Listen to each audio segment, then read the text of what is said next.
Hello and welcome to Focus Outdoors. My name is Josh and today we're going to be focusing on smallmouth bass on the Mississippi River. We're going to be using a tried and true technique with a jig and live minnow, and we're going to learn it from the pros. So stay tuned and enjoy the show.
Well, what we're working with today, we're going to use a little bit bigger sucker minnows, which is typically not what you're going to use for smallmouth. But again, these smallmouth fish, being in the river, a little bit more opportunistic feeders. They got to eat when they have a chance to eat. So these bigger sucker minnows, and what I found is that it's really not always the size of them. It's just more the action that they're alive. Sometimes it's the current pushing them down and doing it, but the profile of the bait is huge. I mean, you can come out and fish fatheads. You can use shiners. My best bait has been these big sucker minnows. I'll get one hooked up here. Pretty simple hookup here. All I'm going to end up doing is just grabbing one. So you're looking at probably 4 or 5 inch sucker minnow, using a 1/4 ounce jig. Nothing special about jig colors or anything out here, but just a quick hook right through the nose, a little bit more through the snout, and we're just going to cast it out and let her go. So right now we're sitting just north of a rock pile. The current's coming down. Josh is hooked up on a smallmouth right now, but we're just letting these jigs blow back on top of the reefs, and just trying to, those fish are just going to pick it up and eat it, and because they're going to sit with their nose pointing towards the current, just looking for easy meals, stuff to blow down. I believe with the water about 59, 60 degrees, they're getting ready to do their spawn here. They're not quite into that spot yet, but a lot of the fish that we have the big bellies. Big bellies looking like they're ready to rock and roll here pretty soon. So hopefully we can get a couple of them going here pretty quick. So wait here. That's a nice one, Josh. You need the net? Oh, that's me.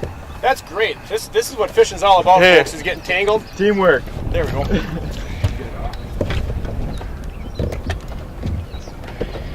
That's a good one. These river fish are so fun to catch. I mean, it's still some of my favorite things in the world to do is to see people get hooked up on these fish and just. I mean, I've literally seen the guy that I had out here for the governor's opener was done after catching like 25 fish. Like, he was done. He had enough, which surprised me.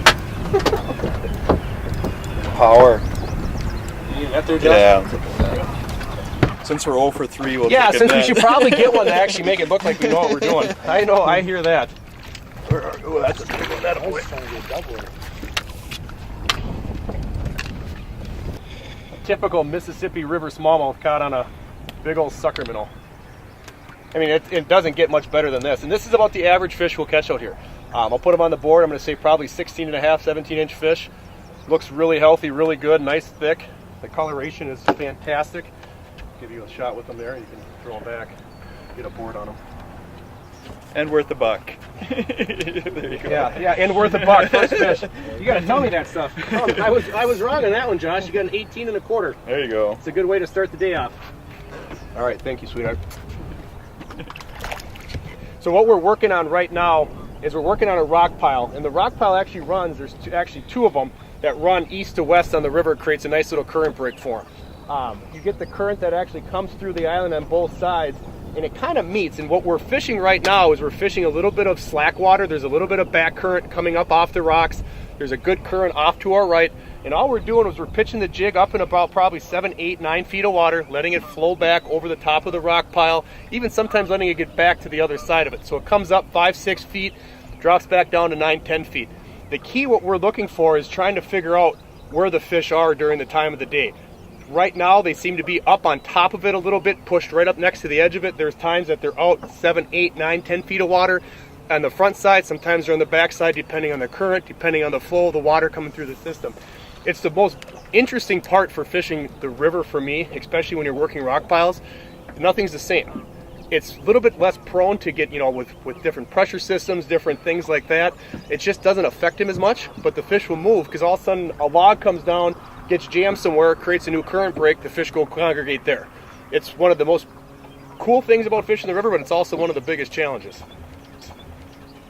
He'll bite it again. Hold on, he just dropped it back down. He never had it on there.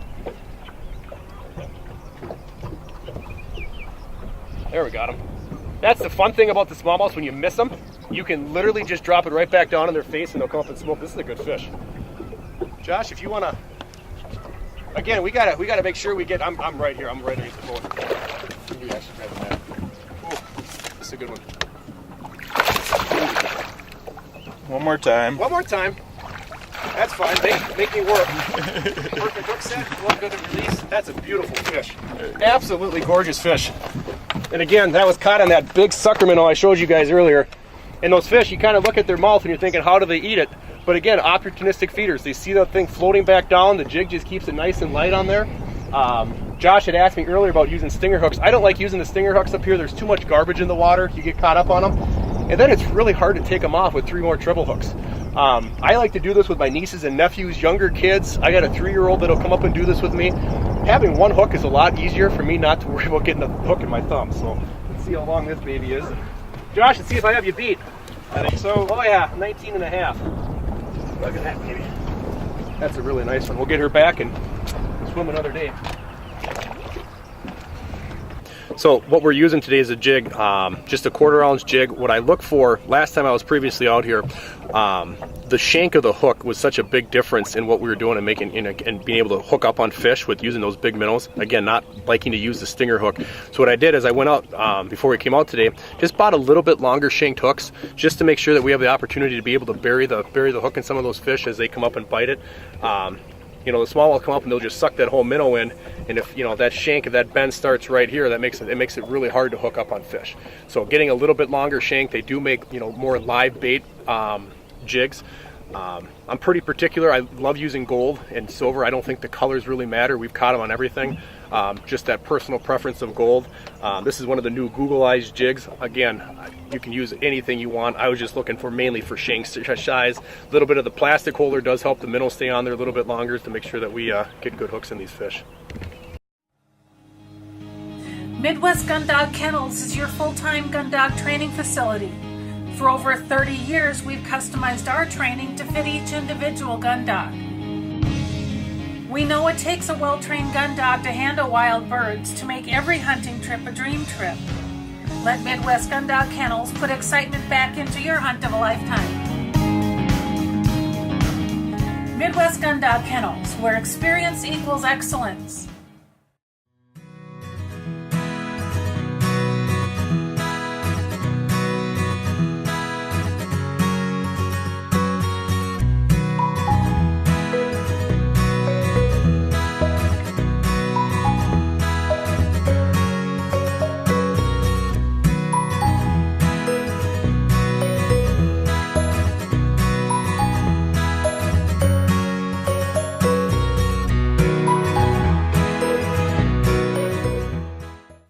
No matter the size, age, or activity level of your best friend, you want a dog food that's natural, feeds great, and is full of all the goodness you demand.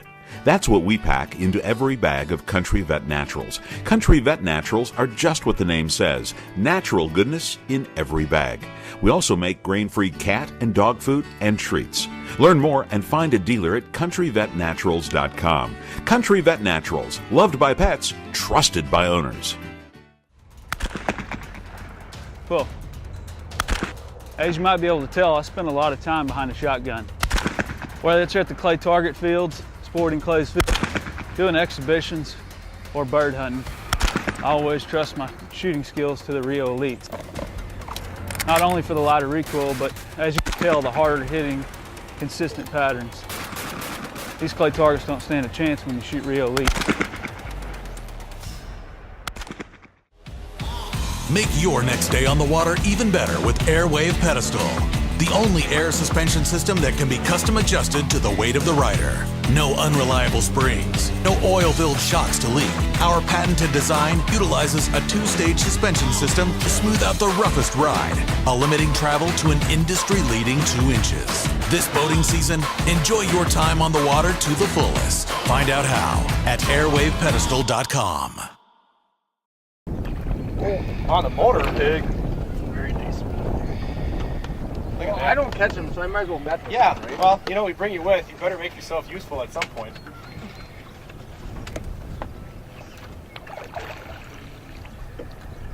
That's a big one, Josh. Yeah. Get over here, buddy. Nice, thank you. Again, it's one of the most, this Mississippi River and the fishery that this is. And you know, for all the, I just had a 1-2. I think I got you. Hey, You got me? 19 and a half. Oh, I thought, because I just missed one. I'm like, what do you, oh, Cole got him. 19, not quite. Hold on, let's get a double picture with those, you guys. You know, one of the best things about, you know, the Mississippi and this fishery is people, you know, kind of get overlooked. You kind of, you know, it has a reputation sometimes of being, you know, kind of dirty, kind of, you know, how do I do it? It's amazing how many fish can be in just a little stretch of water in one spot. I mean, you look at this double of fish that we just got here. You know, probably a 19 Cole. I haven't seen yours yet, and I'll probably overestimate it like I always do. But we got a 19 and then probably an 18 or an 18, 17-inch fish.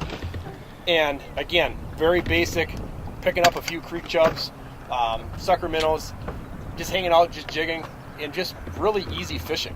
And it's so fun to be able to go out and have 20, 30 fish days doing something so fun as, look at that one, right at 18.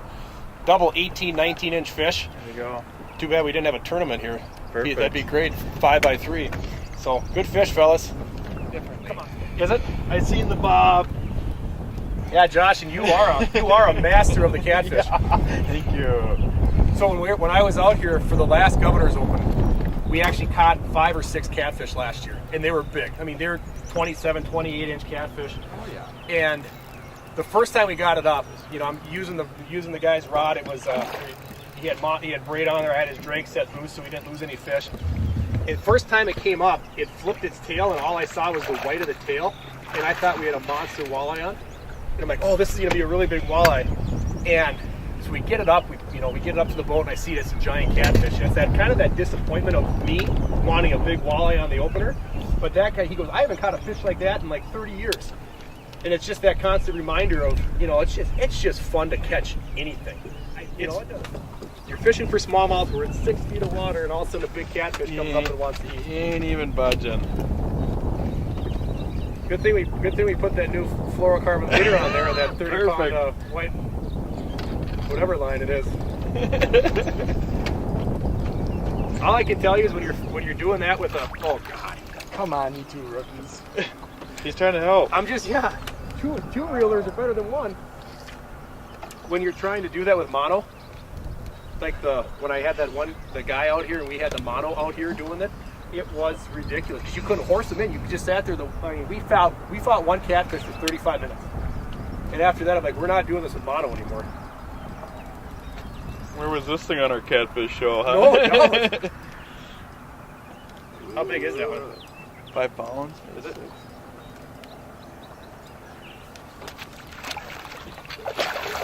There you go. That is a big old kitty.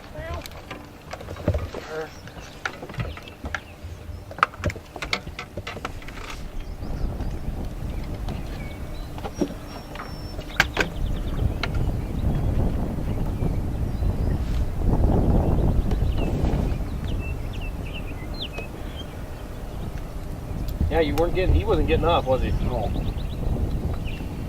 You got a good hook set on that. Oh, the jaws. That's a nice fish. Now here's the rule, you got to give him a kiss before you put him. And for 1 second, Josh thought I was actually serious.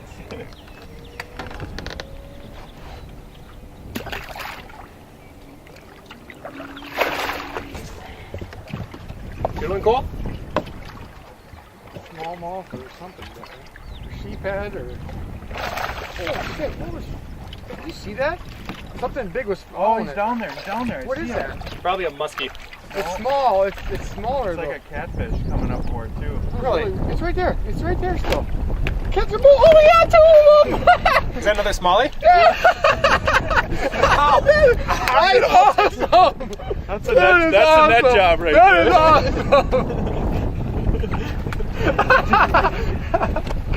And folks, you cannot ever make that up. That was the most craziest thing I've ever seen. Net and fish. Net and fish. We got 2. What the point I was going to make when you guys were reeling up that I'm going to anchor the boat here so we get this when we talk and do this. When you caught that smaller smallmouth there, Josh, if you looked at it, they look like a giant gummy worm. And that's one of my biggest things up in Canada is imitating those smaller smallmouth, because muskies and big game fish absolutely love those things. And the other thing is when smallmouths are, when we're getting to this point of the year as they're starting to spawn or getting ready to spawn, it's very common when you guys are reeling them in to have another one chase it, because they're chasing after the same bait, chasing after their partners. What a cool example of that. I have never, ever in my life seen 2 go in the same net like that. I've seen a guy throw it back and have it hit the lure. I have never seen that before. Cole, you're going to have to hold that up because... guys, it's why I bring Cole with, because he will always do something that'll absolutely amaze you. Whether it's catching a fish or getting sunburned with sunscreen on, I don't know what it is, but two smallies in one net. On that big creek jump too, huh? Yeah. Look at those. Those things are pigs. There you go. Again, the beauty of the Mississippi River. Just never know what you're going to get. Which one did you actually hook? This one. And that bigger one, you guys wanted netted. Holy smokers. Midwest Gun Dog Kennels is your full-time gun dog training facility. For over 30 years, we've customized our training to fit each individual gun dog. We know it takes a well-trained gun dog to handle wild birds to make every hunting trip a dream trip. Let Midwest Gun Dog Kennels put excitement back into your hunt of a lifetime. Midwest Gun Dog Kennels, where experience equals excellence. Dakota Pheasant Guide offers the best wild pheasant hunts from the Glacial Lakes area of South Dakota west to the Missouri River. Packages available include everything from self-guided to fully guided hunts. Book your bird hunting adventure now. Fishermen, iTime Promotions is your ticket to an enjoyable and successful day on the water. Call Dennis Foster for your outdoor adventure of a lifetime. Dennis Foster here. I'd like to introduce you to the Dorado catch and release boat latch system. It's back the trailer into the water, pop the cord, and away we go. Once our day in the water is done, we simply roll the boat up onto the bunks until it achieves contact with the bow eye. It clicks securely into place. Away we go. We're exclusive partners with b2outdoors.com. That's where you're going to want to go and order your very own system. You can enter the promo code iTime Promotions and receive free shipping on your items. When it comes to dog food and treats, you want something natural. A dog food or special reward that feeds great, is made in the USA, and helps your best friend live a long and healthy life. That's what you get with Country Vet Naturals. Natural goodness in every bag. And for those of you who want grain-free, we've got that too. Find a dealer and learn more about Country Vet Naturals dog food, cat food, and treats at countryvetnaturals.com. Country Vet Naturals, loved by pets, trusted by owners.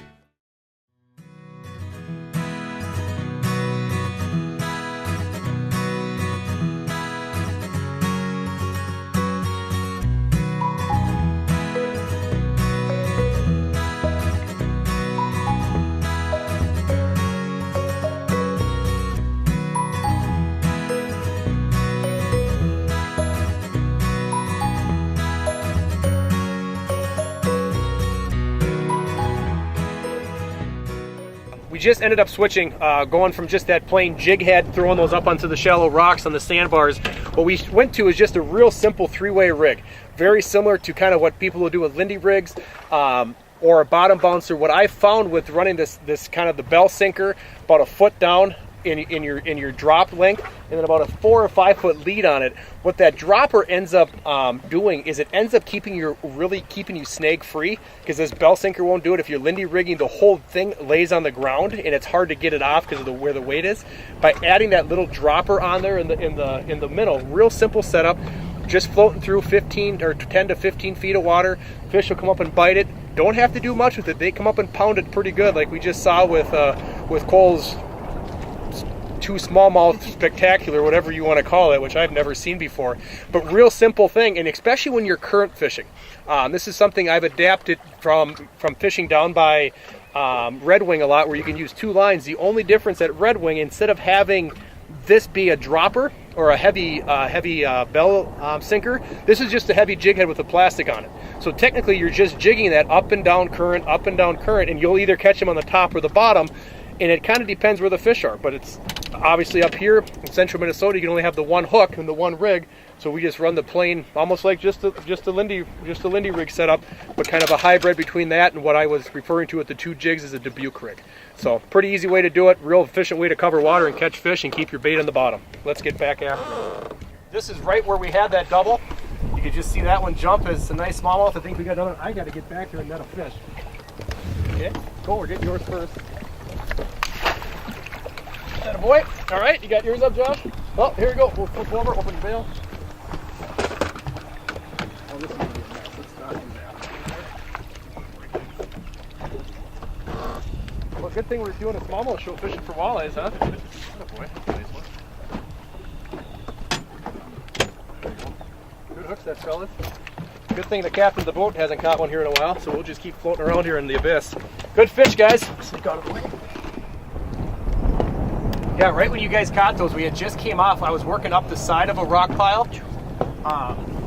Again, running those 3 ways just to get down. Sometimes it's hard when you're running those jigs to make sure that you're down on the bottom all the time. You get the current blowing, you get wind. Fighting that and really understanding, the reason I switched to these out here is it's just a confidence issue. If you know your bait's in the strike zone, I think you're going to have more chances to catch fish. And I feel like Heckendorf was this morning not catching any fish. It's fantastic. Just getting cool. You actually probably caught more. Well, I feel like I get double for the 2 we caught. Yeah, you win. That's all I can say. I can't take all credit to that, but that was probably the coolest thing I've ever done fishing. That's I think I call that a dilly bar fish. We'll stop at Dairy Queen and get a dilly bar for that one. Okay. I think we got another smallie on here. Oh yeah. Josh, if you want to net them. See, I just hold out for ones that are big. Because that is a big. You got one on there? Oh yeah, I got it. You are the most ridiculous human being I've ever seen back there, Heckendorf. Take my rod back. Yeah, you have a fish on there. Oh yeah. Okay, give me the. Again, we got a double. I'll wait for Cole to get his up there. I got one on. You had 2. I just caught 2. We got a triple? We really have a triple? Yep. I mean, this is really fun fishing. I'm not gonna lie to you. And part of it is it's just really simple stuff, right? You got a big heavy weight. That's another. I think you beat me on that one. I would have the smallest one. It got off when I was trying to. Oh, how big? Look at those things. That's a tank. I caught that one with my left hand. So. Yeah, and this one you can't even see it just on that little 3-way. You're not giving them line. My hook is gone. Completely swallow that the little minnow. I mean, these fish are in here doing one thing. They're feeding. They're getting ready to I can't tell if they're spawned out or they're spawned. Look at these things. I mean, this is what dreams are made of, Fantastic. Thanks, sweetheart. Back in there. Tying these up, I'm just using a VMC wide gap walleye hook, size 2. Pretty easy stuff. Offset shank so that bait can get set in there. I'm a big believer in red hooks. I usually have 85% of the stuff I run has red hooks, especially when I hand tie it. There's some lakes that it doesn't matter. When I'm pulling crawler harnesses, I don't see much of a difference, but single hooks, pulling leeches, colored hooks are a big part of it. Really a big fan of red ones.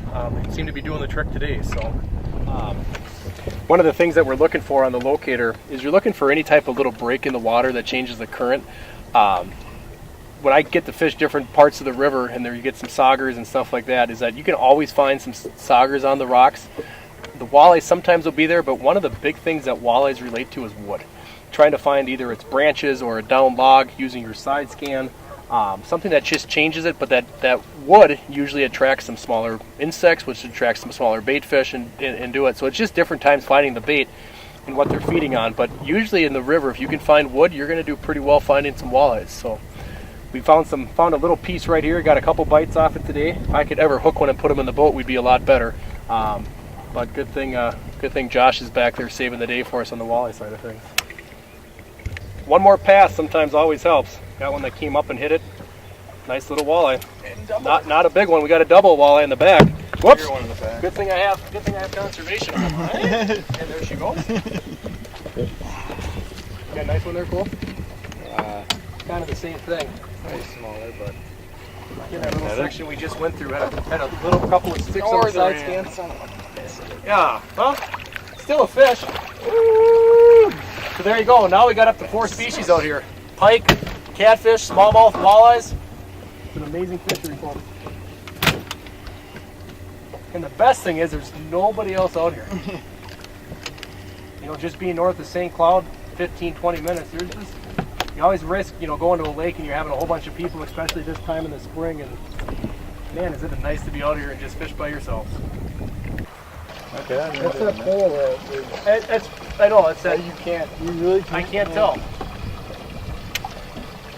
I'm going to say 16 no, but inch. I'm probably is a walleye. I'll go with 18. Oh, that's a nice net job. That's down there. That's a nice walleye right there. Perfect. Release right into the net. And it's still crazy as we just switch. You go over, you pick up a nice female there. It's these fish are all done spawning. They're kind of just starting to recover there. That's a perfect eater fish out of this system, and it's just kind of spot specific. We just slid off a rock pile, heavy smallmouth, come in a little bit closer, a bit more current, pick up a couple walleyes. It's just the amazing fishery that is the Mississippi. So nice fish, Josh. Thank you. I just want to throw out a thank you to Damien and Cole as well for joining us today, hooking us up with the fish. Just take these tips that we learned today and just remember these 3 things. We want to practice conservation wherever we can. We want to take a kid fishing and take time to focus on the outdoors. Thank you.